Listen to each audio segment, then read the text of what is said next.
Krista Mont, a Year 10 student at Cheltenham Secondary College, wanted to shave her hair for the world's greatest shave. However, the school felt that a female with shaved hair is too extreme. So we decided to investigate further. This is what we found. Our first interview was with Crystal. This is what she had to say. What is your reason for wanting to participate in the world's greatest shave? Well, I just would like to help all the people with the Leukemia Foundation who has leukemia and to raise money for them. I've also had a few friends in the past who had leukemia as well. When you weren't allowed to do the shave, did you have the support of other people? Yeah, I think I had most of the Cheltenham Secondary College school behind me, most of the students. I also had a few teachers behind me saying, oh, yeah, go for it, Crystal, you should do it, I'll back you up and everything. What do you have to say about the way the school handled the situation? In the diary it states that you can't go below number 2 for students, and I wasn't going to go below a 2, I was only going to shave my head to a 2, and also it doesn't state whether males and females can only do that or if females want to do that or whatever. Yeah.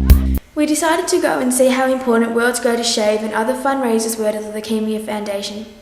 We talked to a shave representative, Sarah Clark.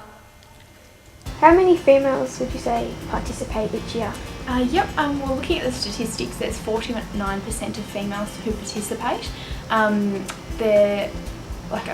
just got some statistics here. So we had just under 17,500 registrations nationwide, and so looking at the statistics, that would make out that just over 8,500 registrations were from women.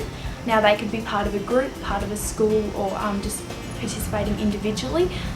There's also the option of shading or colouring, and 64% of the individuals who participated shaved, and then the remaining coloured their hair. Okay. What would happen if a number of people weren't allowed to participate and therefore the money wasn't raised? The World's Greatest Shave is our main source of income, so we do rely on the money that's raised through people that participate. If these people weren't allowed to participate, then it would have quite a large effect on allowing us to support patients and families living with this devastating group of diseases through the avenues that I mentioned before. So yeah, it would have quite a big effect. To understand the school's stance on the matter, we went to the top. Well, almost. We spoke to acting principal at the time, Mr. Podbury. Okay. In the diary it says number 2 is acceptable, but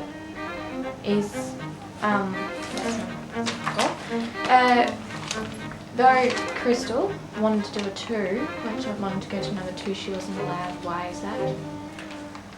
The reason for that decision was that we felt that a girl's hairstyle that was cut to a number 2 would appear to be extreme. Even though it does say in the diary that number 2 is permitted, we felt at that time, and I still have that same feeling, that number 2 would be extreme for a girl. Okay. What is the usual punishment for an extreme hairstyle? Do they have to get it removed or re-dyed, suspension, or what? In the case of colours, extreme colours, we ask the student to, after we ring the parents and talk to the parents, we ask the student goes home and gets their hair redone to an appropriate colour, an acceptable colour. In the case of very short hair, the usual penalty or consequence is that the student will be removed from the school and out of circulation until the hair grows back to a reasonable level. How does preventing students from taking part in charities go against it, I suppose? I can't really think of the word, but...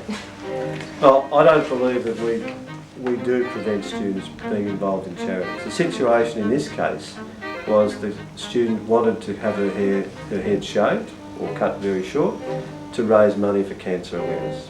Now, I discussed that with her at the time, and I proposed that there were a number of other opportunities, a number of other ways in which she could raise money for cancer awareness.